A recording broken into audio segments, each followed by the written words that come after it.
Em Macapá, capital do estado do Amapá, 17 horas.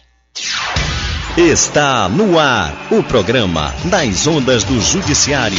Um rio de informações com as principais notícias do Judiciário do Amapá.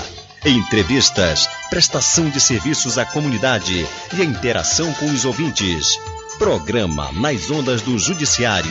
Um rio de informações. Agora no seu rádio.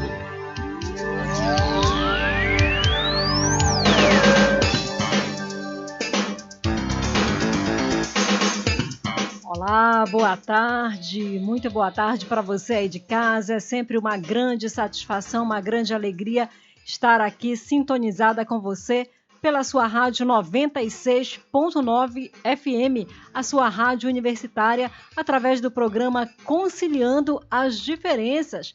E aqui ao meu lado, o meu amigo, colega de bancada, Sérgio Bringel. Olá, Sérgio, boa tarde. Boa tarde, Berna. Seja bem-vinda de volta. Pois é, Sérgio, fiquei aí um mês, o programa foi dedicado a toda essa programação especial sobre os juizados especiais, a Lei 9.099, um mês inteiro de debate. E aí, você conduziu muito bem, viu, esses programas, acompanhado da Sônia. Inclusive a Sônia mandar aquele grande beijo para ela que tá dodói, né? Ela tá com dengue, ela tá dengosa. Tá dengosa, a Sônia tá nos ouvindo agora. Grande beijo, Sônia, volta logo, viu? Faz falta. E a gente quer também deixar um grande abraço para todos vocês que estão sintonizados no programa Conciliando a Diferença e dizer que vocês vão ter hoje uma tarde especial. Vocês vão ficar bem informados sobre tudo o que acontece no Judiciário do Amapá. E para começar já essa tarde de informação, de entretenimento, de conhecimento, está aqui conosco o juiz auxiliar da presidência, João Matos. Boa tarde, doutor. Seja muito bem-vindo. Obrigado, doutor. Berna. Boa tarde a todos que nos escutam.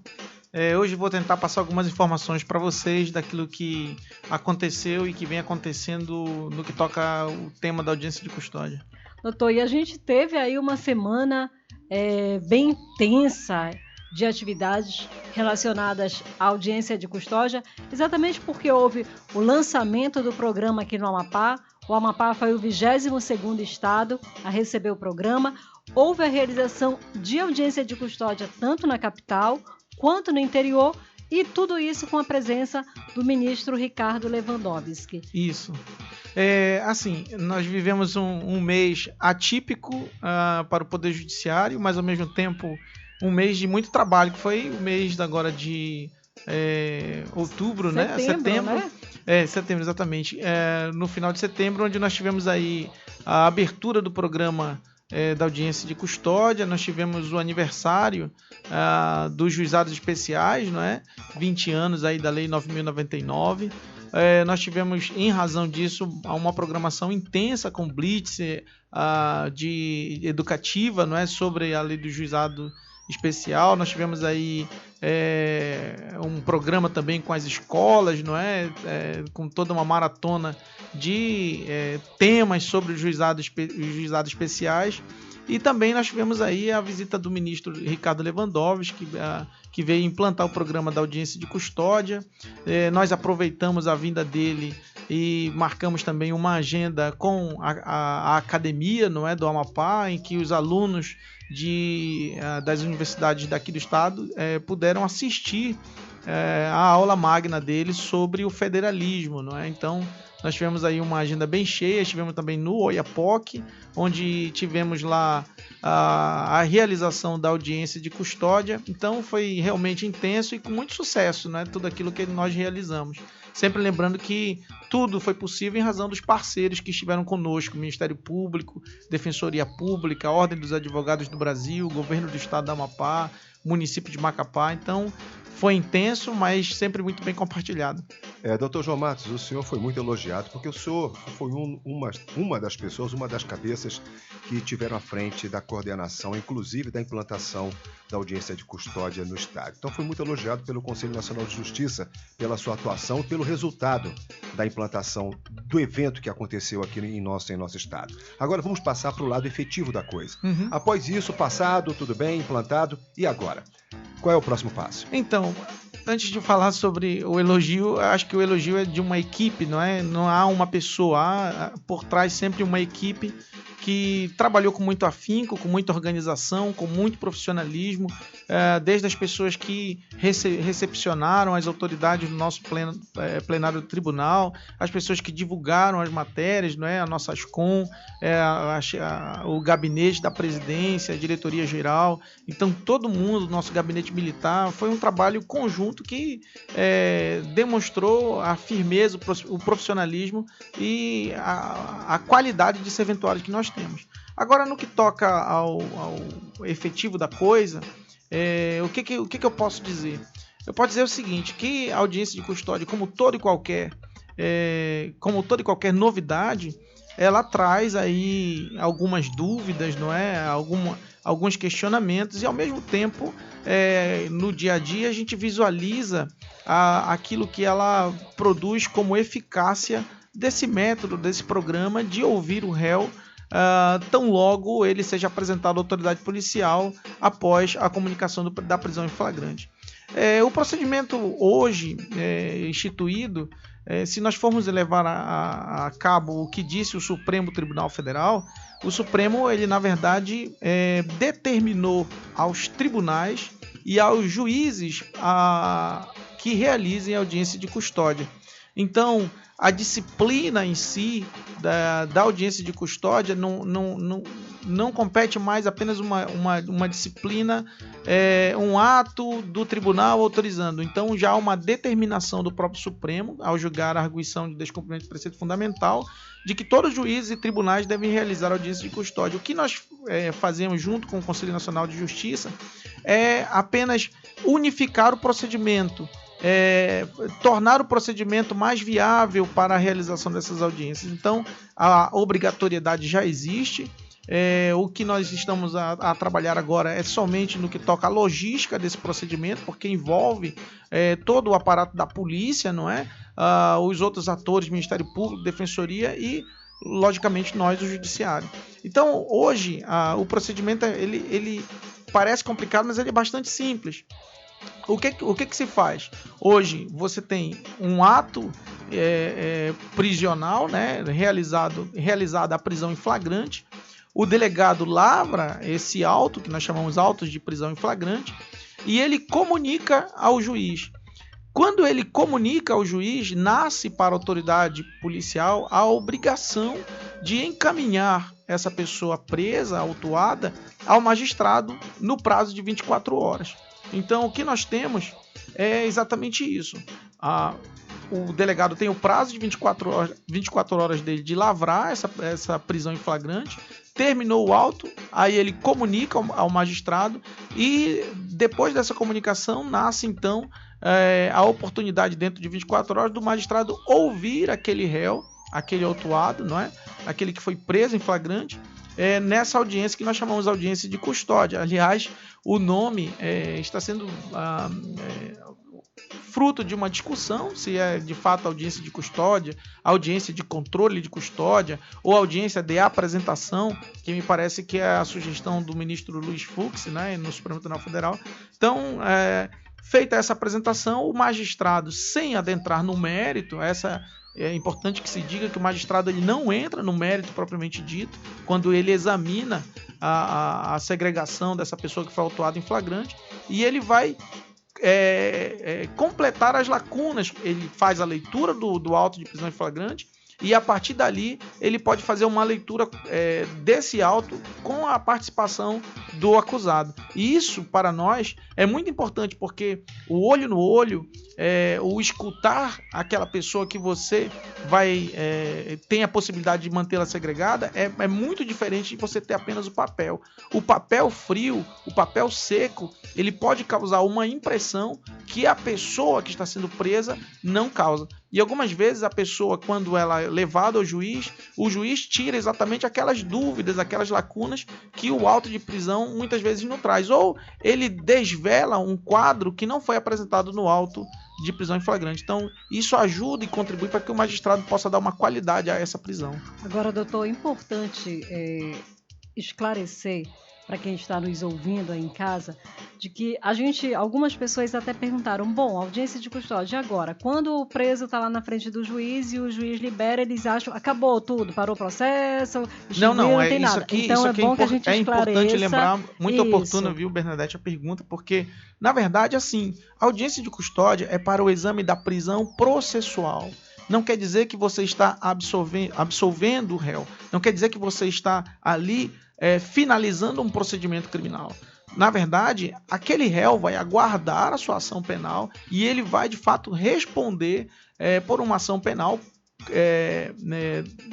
depois da comunicação e, posteriormente, a oferta da denúncia. Então, ele não sai dali livre. E mais, ao receber outras medidas que não a prisão processual, essa pessoa autuada, esse preso em flagrante, ele recebe algumas medidas cautelares que restringirão a liberdade dele. Então, não se quer dizer que ali ele está ao retorno da sociedade livre, como se nada tivesse acontecido. Então ele fica ainda aos cuidados do Estado, mesmo que não recluso, e ao mesmo tempo ele ainda assim, se o caso o Ministério Público achar conveniente diante dos elementos apresentados pela autoridade policial, ainda sofrerá ação penal. Então é bom que se frise isso, não resolve tudo, a audiência de custódia, ela é apenas um ato para se olhar aquelas pessoas que nós vamos inserir no sistema carcerário e daí aguardar a ação penal devida. Ou seja, então essa pessoa que vai para uma audiência de custódia, apenas o juiz decide se ela responde o processo em liberdade ou não. Isso mesmo. Esse foi um relato de uma magistrada que fez participou do plantão criminal, não é? Que nós temos bem diferenciado. Durante a semana nós temos um juiz que vai trabalhar cotidianamente de segunda a sexta com audiência de custódia. É o juiz titular da Vara das Execuções de Penas e Medidas Alternativas e durante o final de semana e feriado, essa audiência de custódia é realizada pelos magistrados de plantão. E uma das magistradas que assumiram o plantão no final de semana passado e que fez a audiência de custódia me relatou o seguinte: olha, entre mortos e feridos, essas foram as palavras que ela usou, entre mortos e feridos, todos se livraram. E o melhor foi olhar nos olhos do autuado, do preso, do réu, e dali qualificar a medida cautelar adequada, que normalmente ela tenderia a colocar a prisão. Então, isso para a gente já mostra como a humanidade do magistrado tem essa diferença, ganha essa dimensão que a comunicação no papel em si não dá. E isso para mim já é muito importante. Eu acredito que haverá, inclusive, um tratamento específico, especializado pelos magistrados, no sentido de bem examinar os autos a partir do olho no olho com o réu. Outro ponto delicado, doutor, é em relação à legalidade, né? Por exemplo, me perguntaram também, e a gente é muito questionado sobre isso, porque a gente faz um programa sobre direito, e a audiência de custódia bombou na internet. Um dos temas. Exatamente. Hoje é um dos temas mais comentados, sobre a legalidade. Ou seja, quando uma pessoa é apresentada ao juiz e a prisão dele foi feita por tortura, que aquele preso, depois que faz o corpo de delito, chega com certas escoriações por abuso de autoridade, como é que se dá o procedimento neste caso? Não, então, com a audiência de custódia, a tendência é exatamente nós diminuirmos essas ocorrências.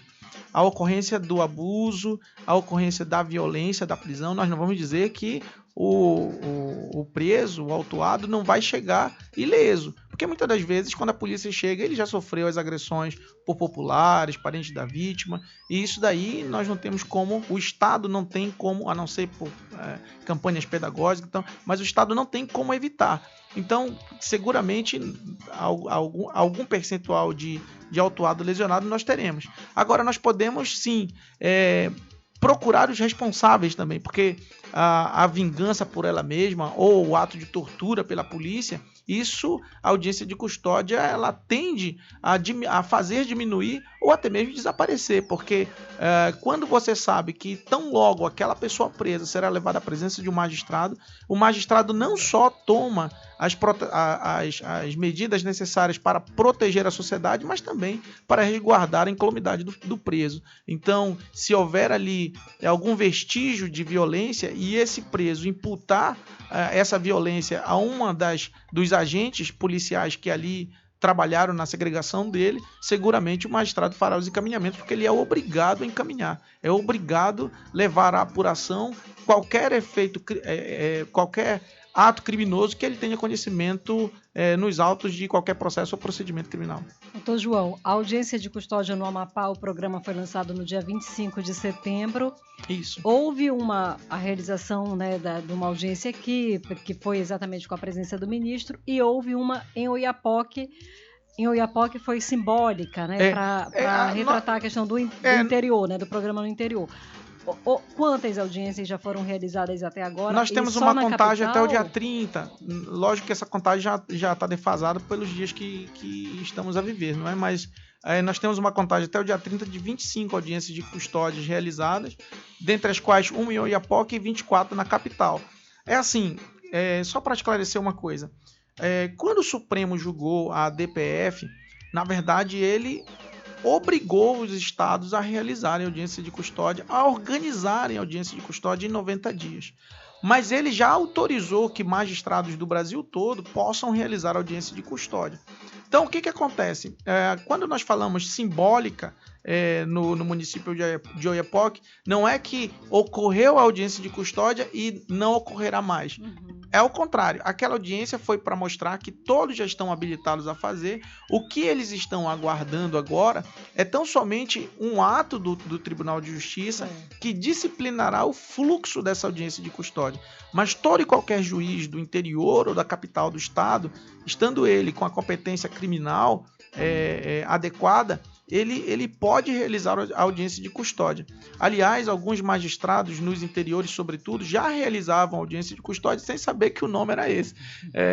Porque é sempre bem-vindo a atitude do magistrado que, ao receber a comunicação de prisão em flagrante, ele queira saber do próprio réu como ocorreu aquela prisão.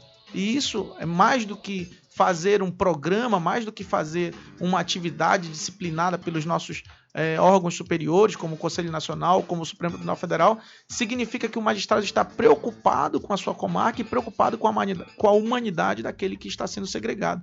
E isso é uma prática, é um ato muito bem-vindo por todos, porque resguarda não só aquela pessoa que está presa, mas resguarda os direitos fundamentais, resguarda os direitos humanos, e isso é importante que o magistrado veja dessa forma. Então, hoje, na disciplina da audiência de custódia enquanto ato do tribunal, é tão somente para que nós possamos administrar o fluxo.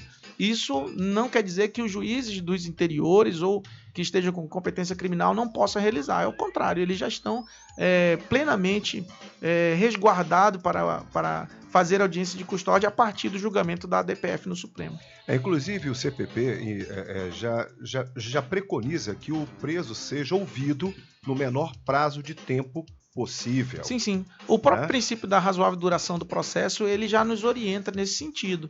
Nós tínhamos previsões ali também no que trata o habeas corpus, não é? Em que o paciente é sempre levado à presença do magistrado.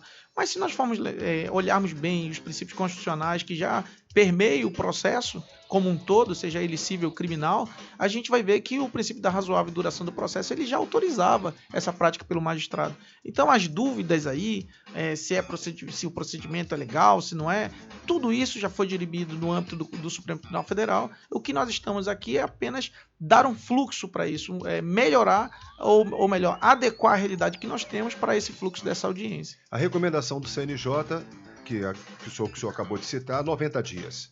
Não, então, do Supremo Tribunal Federal. Isso, perdão, ele na verdade, determinou que os tribunais... Pela DPF. Isso, ele determinou na DPF que coloque, que implante nos tribunais. Então, veja, quando ele determina, ele diz tribunais e varas, então significa que os juízes de direito terão de fazer audiência de custódia, mas também os tribunais de justiça deverão fazer audiência de custódia e os tribunais superiores.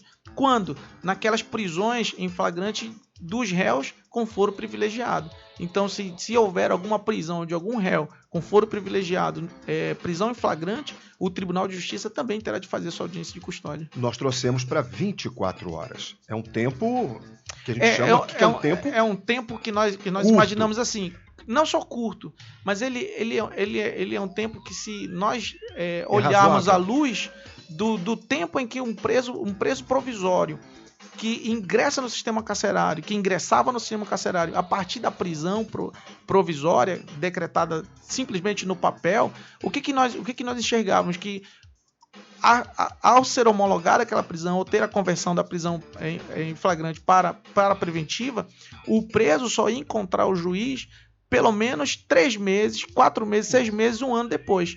E assim não, quando nós colocamos em 24 horas, ou em 48 em alguns estados, ou no primeiro dia útil após a prisão, nós verificamos que essa diminuição de tempo nos ajuda a formalizar aquela culpa daquela pessoa, o procedimento de culpa, de apuração de culpa, de responsabilidade criminal daquela pessoa que foi presa. Então isso contribui não só enquanto medida redutora, do sistema carcerário, do sistema prisional, da reprimenda criminal, que tem a pena privativa de liberdade como centro, mas também como política mesmo de Estado de bem examinar as prisões. E isso, para nós, já retoma toda a característica, a essência do direito penal, que é exatamente não só sancionar, responsabilizar criminalmente alguém, mas de certa forma também resguardar que aquela pessoa tenha um procedimento legal, que ela possa voltar para a sociedade, porque tem um detalhe, a prisão não acaba com a vida da pessoa. Por quê? Não acaba no sentido de que nós não temos as prisões perpétuas, então a prisão não é a solução do mundo. Algumas vezes a sociedade acha, olha, cometeu um crime, prende logo. Por quê? Porque ele tem que ficar fora da sociedade.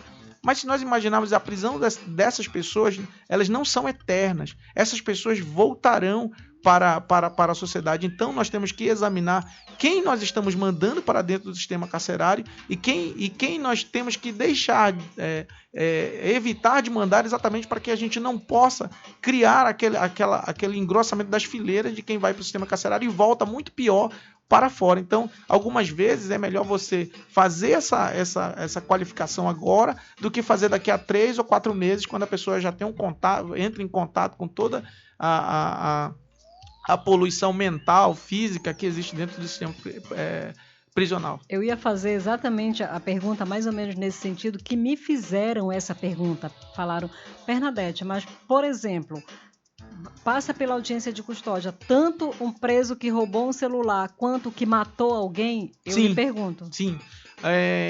Quem passa pela audiência de custódia?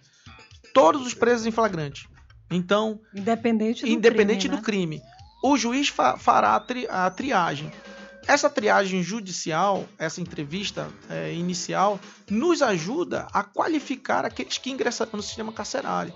Isso não quer dizer que aquele que fez um crime grave, que matou, que estuprou e cuja reprimenda recomendável é a prisão provisória, isso não quer dizer que ele vai sair livre. Ele vai receber a prisão provisória. O que nós estamos a fazer agora é tão somente examinar e qualificar esse ingresso. Porque algumas vezes nós inserimos dentro do sistema penitenciário o réu primário, o menino de 18 anos, que praticou, sei lá, um furto simples, ou como foi emblemática a situação da primeira audiência de custódia na Amapá. Nós não estamos dizendo que a pessoa não receberá uma sanção. Ele receberá sim. E muito provavelmente nem será o regime fechado. Quando muito será o regime semiaberto. Então não é lógico, não é razoável você mandar alguém para o sistema carcerário que ao final, na sentença penal, receberá um regime que sequer será o de segregação. Então, do regime fechado. Então não é justo. Para nós, a audiência de custódia é bem-vinda neste cenário. E este é o cenário que nós gostaríamos que a comunidade se sentisse muito à vontade de discutir conosco, de nos apoiar, se o caso, da implantação desse programa. Um outro fato interessante, dependendo da demanda daqui para frente, é a atuação do juiz nesses casos.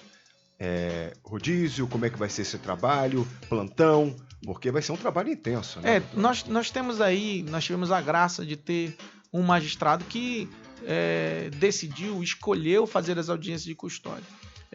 O Dr. Rogério Funfas, ele, quando ouviu sobre o tema, ele disse: olha, me sinto muito à vontade de aceitar fazer audiência de custódia, realizar na vara da penas e medidas alternativas. Agora vamos criar um ambiente próprio para ele. E assim, quando nós discutimos entre os magistrados, é óbvio que dentre os magistrados temos muitos estudiosos do direito penal, do direito do processo penal, e as vozes nem sempre são uníssonas sobre um tema. E assim, nós respeitamos todos os argumentos contrários à audiência de custódia, nós respeitamos também os argumentos a favor, mas o certo é que, no que toca à política criminal, no que toca à determinação, essa determinação foi do Supremo em razão dos acordos de direitos humanos que o Brasil havia assinado e ratificado. Então, assim, apesar das vozes contrárias ou prestigiando as vozes favoráveis, nós temos que entender que nós, magistrados, temos sim uma responsabilidade para com o nosso jurisdicionado, para com o Estado brasileiro, e, de certa forma, a audiência de custódia retoma essa humanidade do magistrado, porque imaginem só, num país em que nós temos aí uma população carcerária crescente, dar essa possibilidade de que essa pessoa, ao ser presa, ser examinada ao final do procedimento preparatório de ingresso, que é o auto de prisão em flagrante para o sistema carcerário.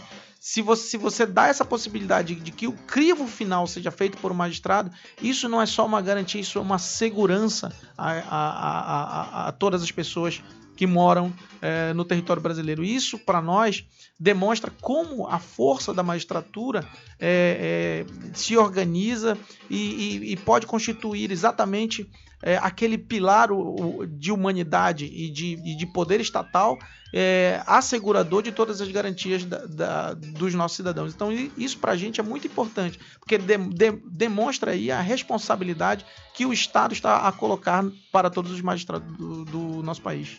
Desde a implantação aqui no Estado, que foi feita pelo ministro Ricardo Lewandowski, até agora, quantas já foram feitas? Não, então, eu tenho os dados do dia 30. Do dia 30? Do dia 30. Até então, o dia 30, 25, né? 25 audiências.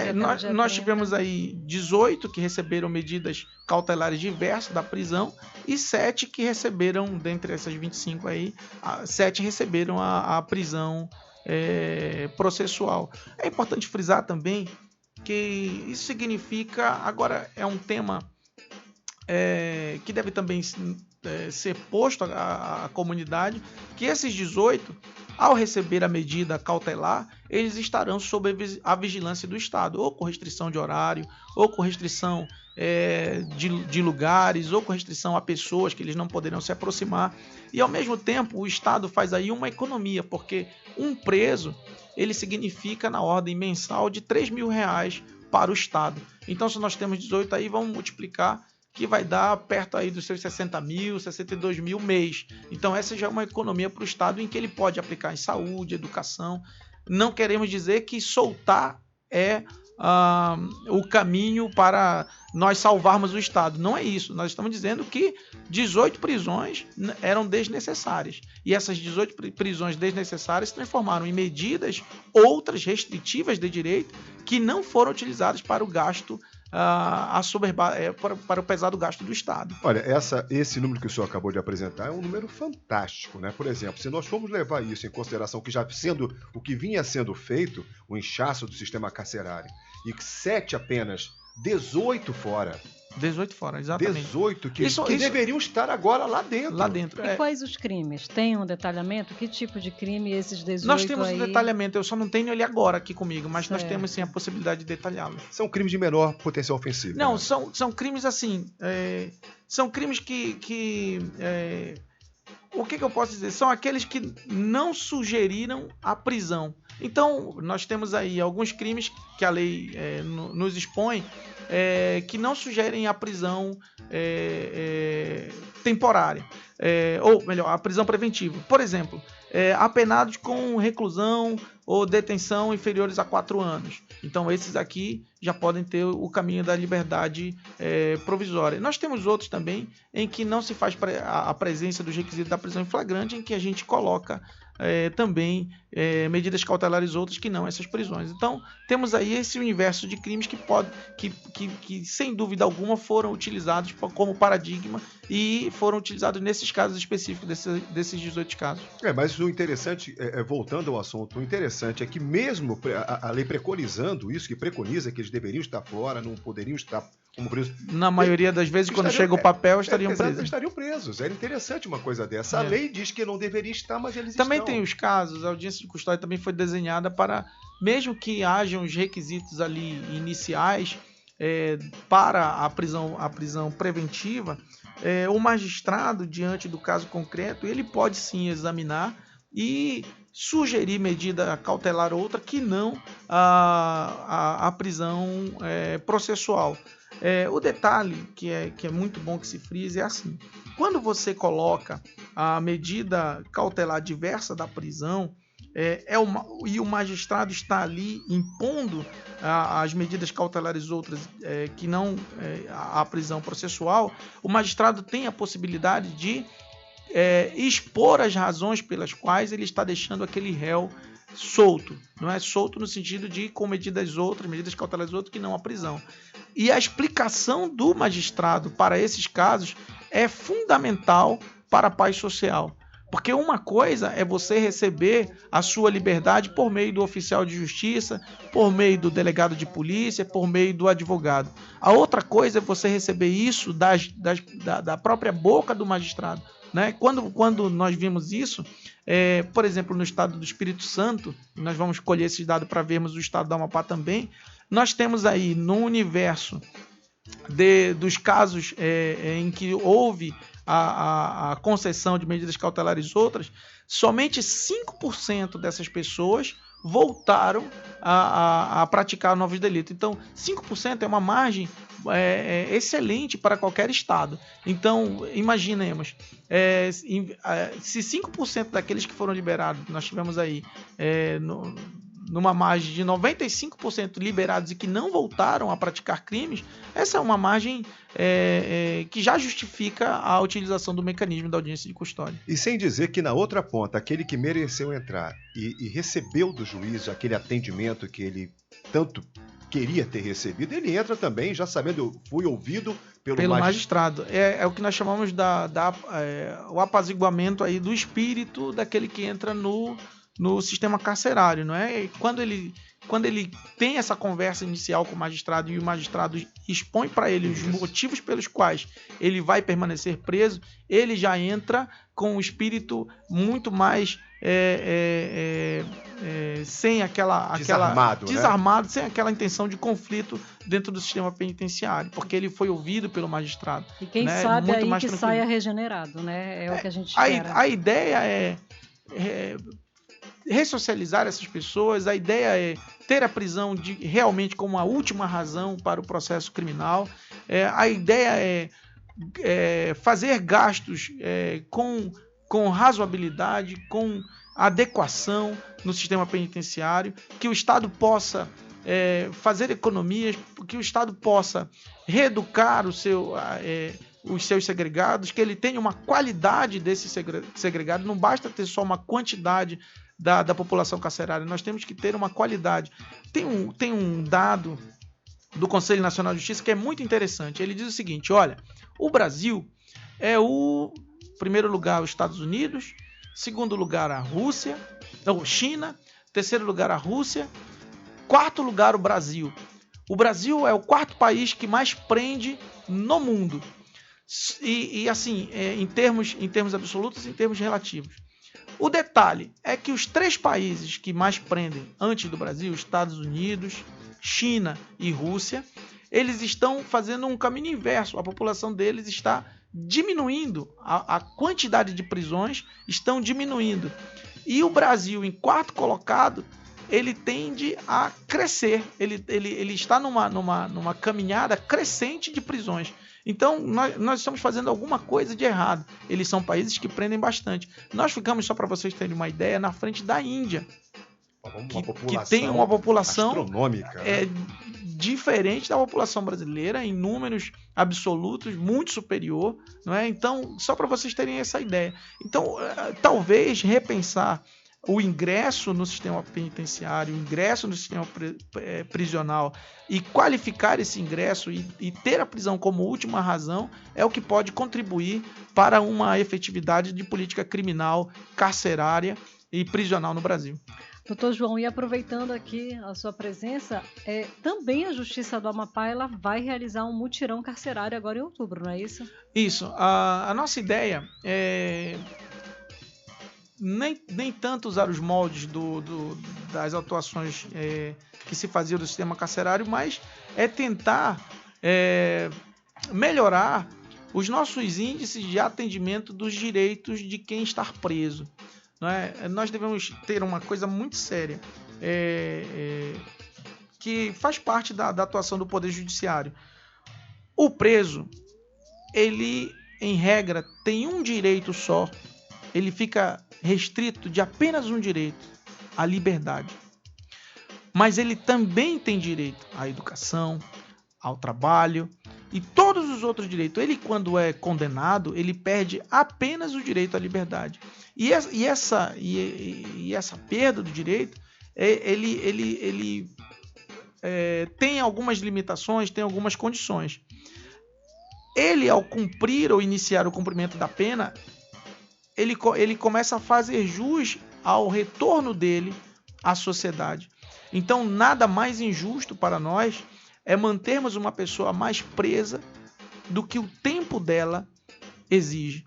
E por isso nós montamos aí, com a ajuda da doutora Fabiana Oliveira, da Vara de Execuções Penais, que hoje me substitui lá, a volta do mutirão carcerário. Não é um mutirão carcerário exatamente para nós revermos aí os direitos e as progressões ou as regressões que a população carcerária merece. Então esse olhar é um olhar humano e um olhar, de certa forma, que busca uma eficiência no sistema prisional do Amapá.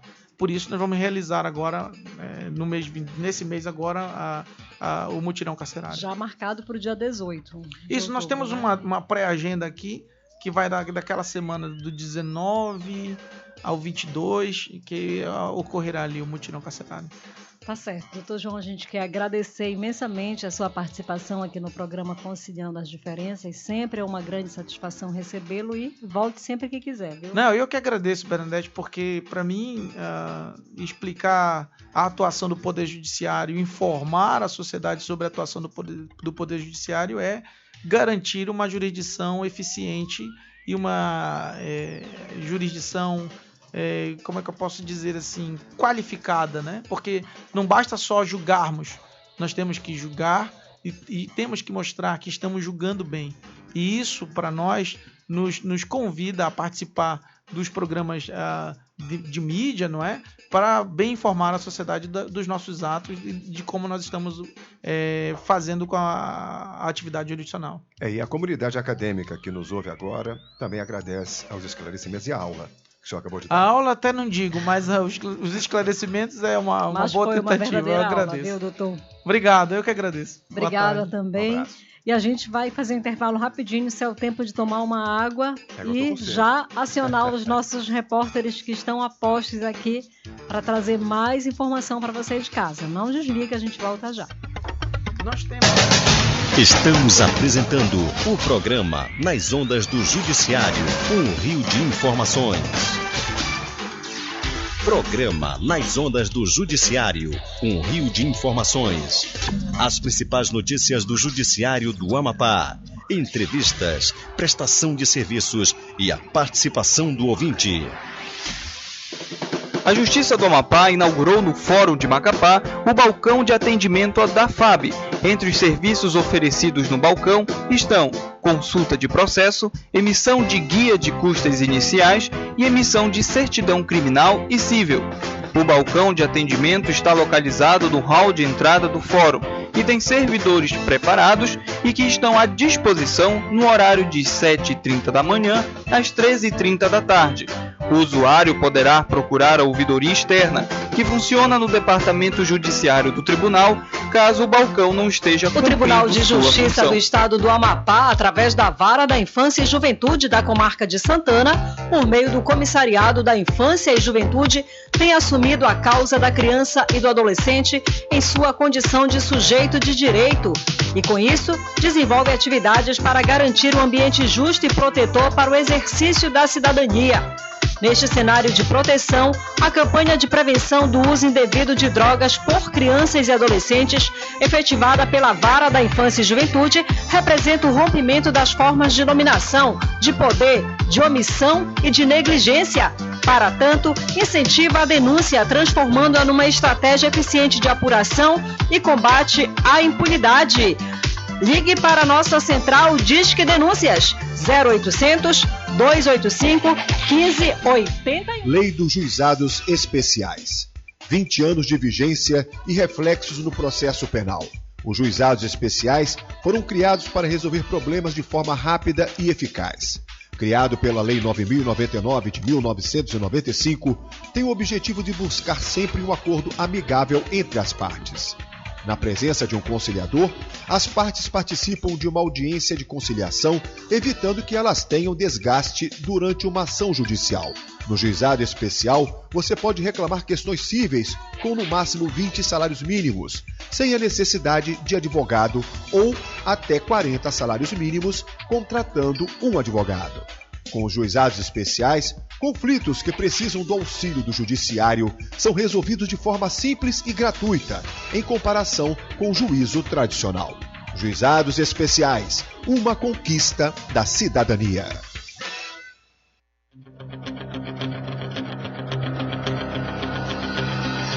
Vem aí a terceira corrida do Judiciário para comemorar o Dia do Servidor. A terceira corrida do Judiciário vai acontecer no dia 24 de outubro. A largada será da frente da sede do Tribunal de Justiça às 6h15 para cadeirantes e deficientes visuais e 6h30 para os demais atletas. As inscrições podem ser realizadas pela internet através do site shiptime.com.br ao valor de R$ 50 para as categorias geral, magistrados e servidores e R$ 25 para as categorias cadeirantes e deficientes visuais, além de 1 quilo de alimento não perecível. Terceira corrida do Judiciário. Venha correr você também!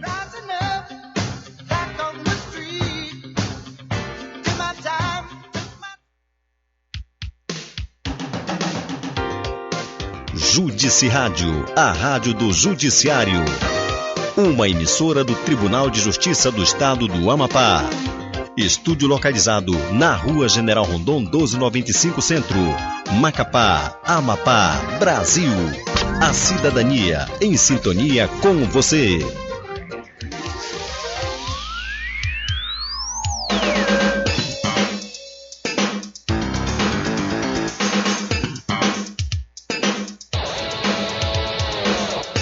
Muito bem, já de volta com o seu programa Conciliando as Diferenças, que vai ao ar todas as quartas-feiras na sua rádio universitária 96,9.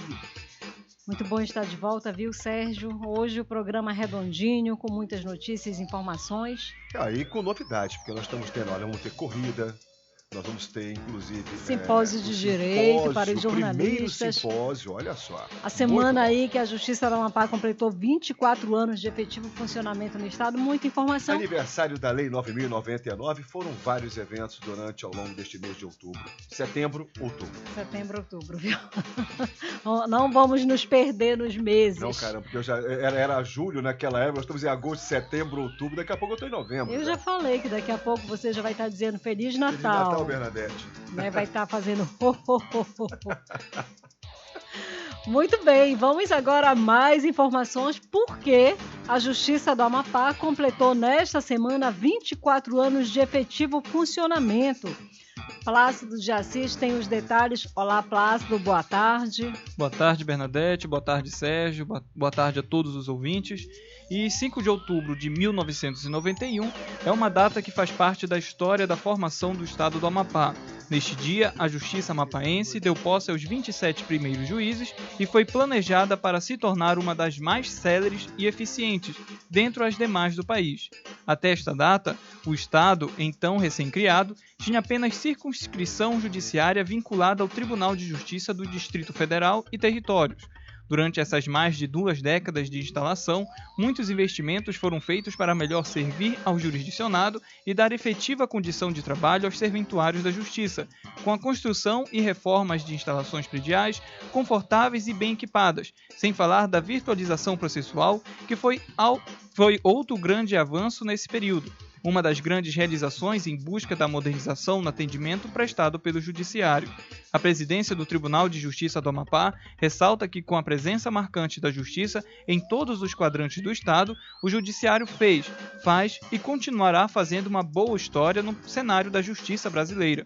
A presidente do Tribunal ressaltou ainda que as conquistas alcançadas ao longo dos anos não têm uma fórmula pronta.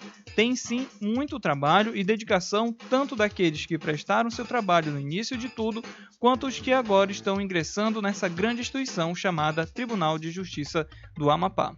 Com vocês do estúdio.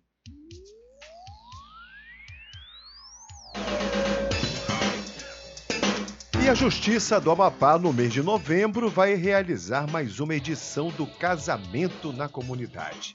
Quem traz mais informações sobre esse grande evento é o repórter Daniel Alves. Boa tarde, Daniel. Boa tarde, Sérgio. Boa tarde, Bernadette. Boa tarde a você, ouvinte do nosso programa Conciliando as Diferenças. 100 casais dirão o sim na 4ª edição do Casamento na Comunidade, que ocorre durante a Semana Nacional da Conciliação. A Comissão de Organização do Casamento na Comunidade definiu que a 4ª edição do Casamento de 2015 já tem data para acontecer. Será no dia 28 de novembro e fará parte da Semana Nacional de Conciliação. O período de inscrições será definido nos próximos dias. Os interessados deverão procurar os postos Superfácil Norte, Sul, Beirol e Central. Essa edição prevê a união de até 100 casais. Desde que o programa foi implantado pela Justiça do Amapá, em 2005, mais de 10 mil casais já oficializaram a união. A juíza titular da 3ª Vara de Família, Órfãos e Sucessões da Comarca de Macapá e coordenadora do Casamento na Comunidade, Joenilda Lenze, explicou que o objetivo do evento é oportunizar aos casais a oficialização de vida conjugal. De acordo com a magistrada, a intenção da Justiça Estadual é organizar uma festa muito bonita para os casais que querem um matrimônio e muitas vezes não têm condições para arcar com os emolumentos cobrados para oficializar a união, afirmou a juíza. O Tribunal de Justiça do Amapá também realizará uma palestra preparatória para os casais que se inscreverem. Será um momento para os nubentes se prepararem para firmar um compromisso de amor, fidelidade, respeito e valorização da família. A comissão ainda definirá a data do curso preparatório e o local da cerimônia coletiva. Daqui a pouco eu volto com mais informações. É com vocês.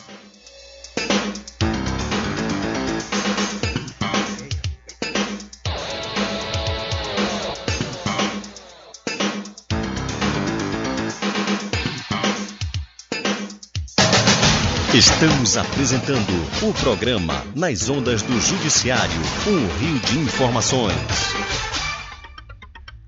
Muito bem, e vamos a mais informações. E hoje aqui com um repórter que está estreando aqui com a gente, o Pedro Gomes. Olá, Pedro, boa tarde. Boa tarde, Berna. Boa tarde, Sérgio. Uma felicidade muito grande estar aqui com vocês.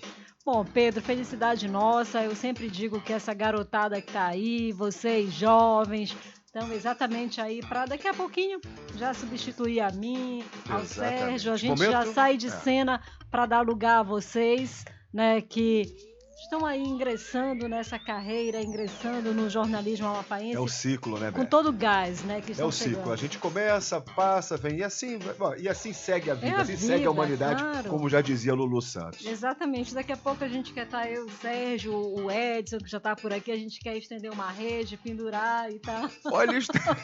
descansando daqui a alguns anos mais aí, Falta né? um tempinho ainda, mas a gente vai descansar, tenho certeza. Mas então... Não sei se é na rede, mas que a gente vai descansar, vai. Mas então, Pedro, quer dizer que temos boas notícias. A Justiça do Amapá, ela lançou nessa semana um importante programa, que é o programa de mediação escolar. E excelente notícia essa, viu?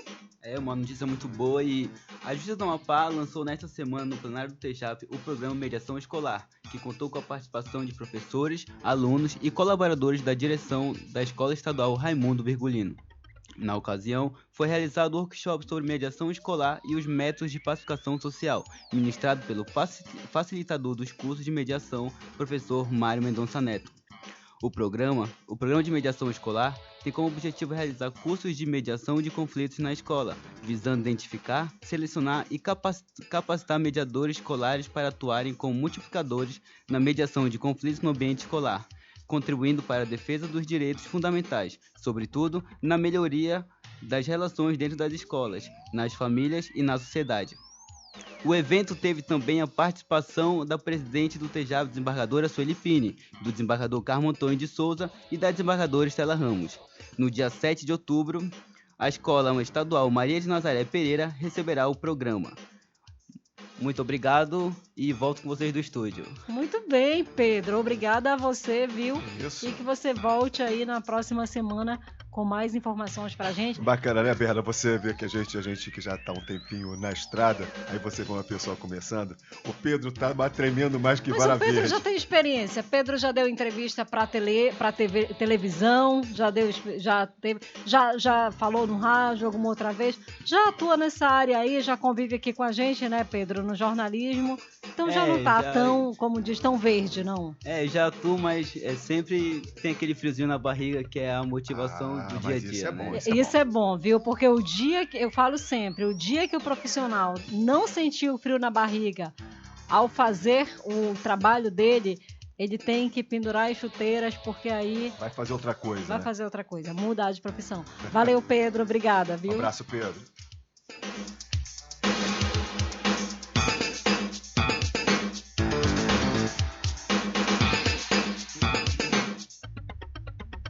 E continuamos aí com mais notícias, afinal, Sérgio, setembro foi o mês que o Judiciário bombou com a programação em comemoração aos 20 anos da Lei 9.099. Exatamente, mas muitos eventos importantes que a Justiça do Amapá realizou, Bernadette. Eu confesso que perdi as contas. Foram muitos, viu? Muitos. Deu para perder mesmo. Deu para perder. E além desses eventos, nesse mês de setembro, durante a programação em comemoração aos 20 anos dos juizados especiais, foram quase 4.000 audiências. É isso mesmo? Edson Carvalho, que está aqui conosco. Olá, boa tarde.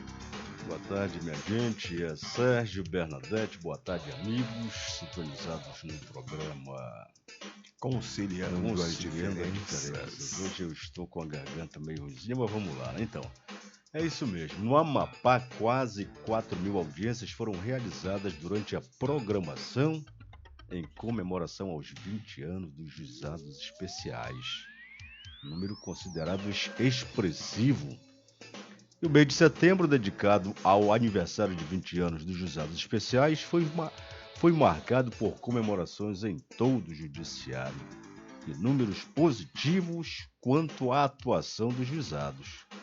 Foram 4.225 audiências agendadas e um total de 3.632 audiências realizadas. Um número, como já dissemos, expressivo tanto das audiências agendadas quanto nas audiências realizadas. Então, as varas em juizado se destacaram por realizar um índice alto de audiências e somar um valor de acordos favoráveis, dando uma resposta satisfatória à população e mostrando o comprometimento do judiciário com o jurisdicionado.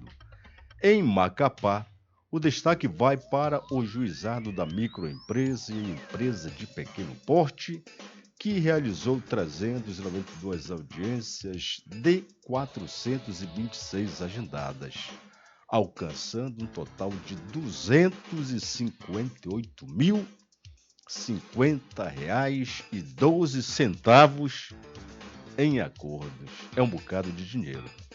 O Juizado Especial Norte, com 595 audiências agendadas, realizou 542, totalizando a soma de R$ 217.812,25. Vale destacar também o trabalho do Juizado Civil Unifap, com 373 audiências agendadas e 259 realizadas, e um saldo de R$ 128.094 em acordos. Os juizados do interior do estado também realizaram grandes feitos, como é o caso da segunda vara da comarca de Oiapoque, localizada no município distante a 590 quilômetros da capital, que alcançou o expressivo valor de R$ 61.534,78, ao realizar 52 audiências de um total de 64 agendadas.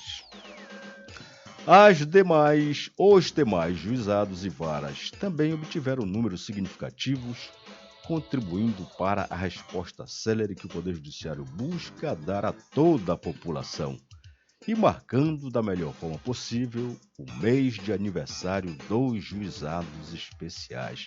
Viva os juizados especiais e parabéns à nossa presidente, grande incentivadora do juizado, dessa prática tão nobre que a justiça hoje já toma para si, para abraçar.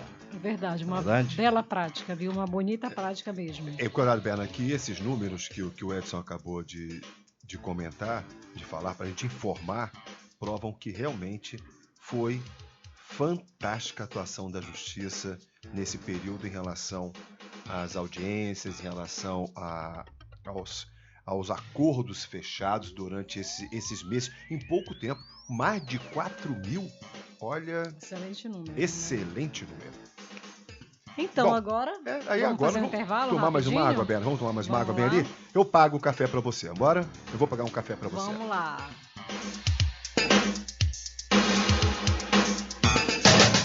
Estamos apresentando o programa Nas Ondas do Judiciário, um rio de informações.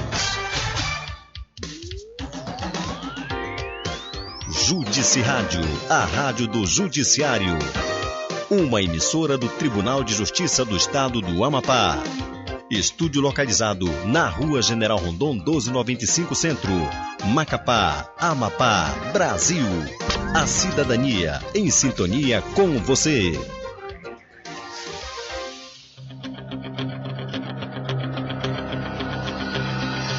Vem aí a terceira corrida do Judiciário para comemorar o Dia do Servidor. A terceira corrida do Judiciário vai acontecer no dia 24 de outubro. A largada será da frente da sede do Tribunal de Justiça às 6h15 para cadeirantes e deficientes visuais e 6h30 para os demais atletas. As inscrições podem ser realizadas pela internet através do site shiptime.com.br ao valor de R$ 50 para as categorias geral, magistrados e servidores e R$ 25 para as categorias cadeirantes e deficientes visuais, além de 1 quilo de alimento não perecível.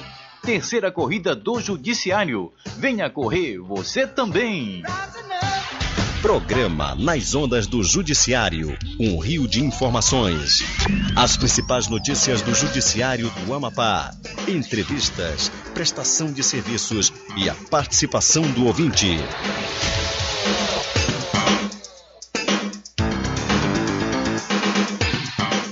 Muito bem, já estamos de volta com o seu programa de todas as quartas-feiras, conciliando as diferenças.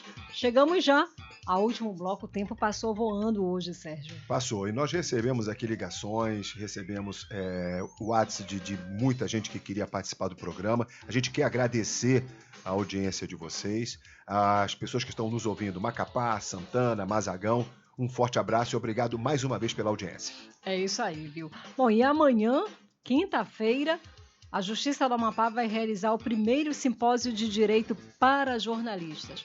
foram abertas 200 vagas. A informação é que muito rápido assim encerrou.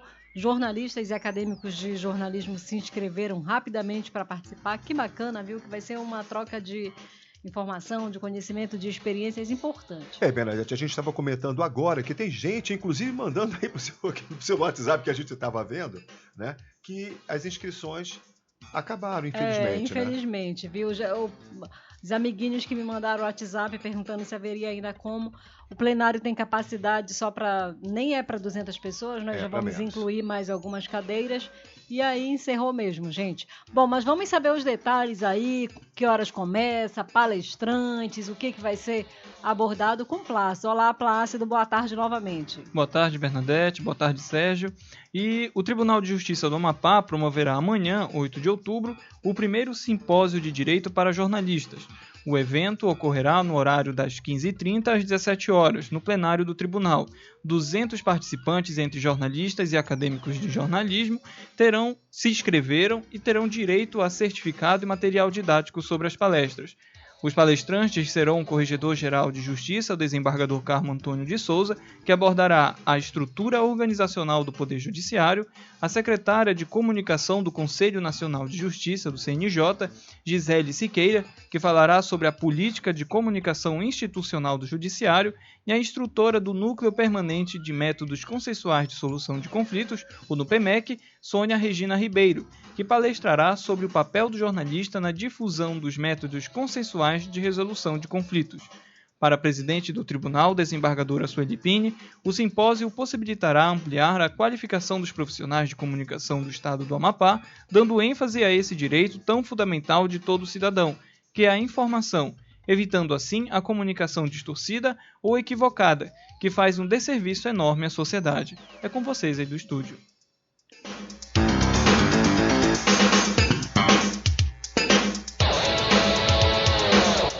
E a gente passa do conhecimento agora para a área da saúde, Bernadette. O Judiciário também atua na área da saúde.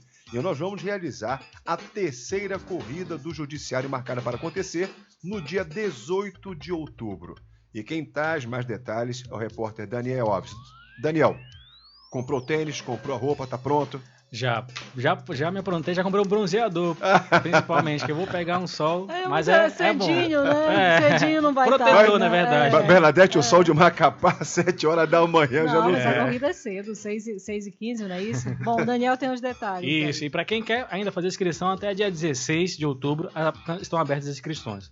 É assim, continuam abertas as inscrições para quem quiser participar da terceira edição da Corrida da Justiça do Amapá, que vai realizar no dia 24 de outubro, no sábado. Foi pensando em seu bem-estar que a Justiça do Amapá estendeu o prazo das inscrições para o dia 16 de outubro, bastando apenas acessar o site www.shiptime.com.br. O valor da inscrição é de R$ 50 para a comunidade, juízes e servidores da Justiça. Para as categorias cadeirantes e deficientes visuais, a inscrição é R$ 25. A largada e a chegada da terceira corrida do Judiciário serão em frente ao Tribunal de Justiça. Os competidores, cadeirantes e deficientes visuais, irão largar às 6h15 da manhã. As demais categorias largam às 6h30. Para fazerem um percurso de 6,7 km. A organização do evento vai distribuir cerca de R$ 10 mil em premiações com a entrega de medalhas a todos os participantes inscritos. A expectativa é de cerca de 1.200 participantes. Daniel, só reforça. Até quando mesmo? Até dia 16 de outubro, as inscrições estão abertas. Até 16. Tem horário? A hora aí não, hein, Bernadette? Shiptime, só entrar na internet. Isso, qual é o site, Dan? Dá aí o site. Repetindo, www.shiptime.com.br. Como escreve Shiptime para quem está em casa aí? Olha aí, CHIPTIMN.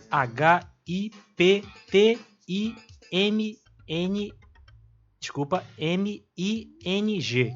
Repetindo, CHIPIMING.com.br. Perfeito. Então você que está em casa anotou, dá tempo ainda, né? Dá tempo. Muito bem, obrigada, Daniel. Obrigada para você de casa pela companhia, pela audiência. Chegamos ao fim de mais uma edição do programa Conciliando as Diferenças. Novo encontro marcado quarta que vem. Obrigada, valeu, tchau. Um abraço para vocês. Tchau, tchau.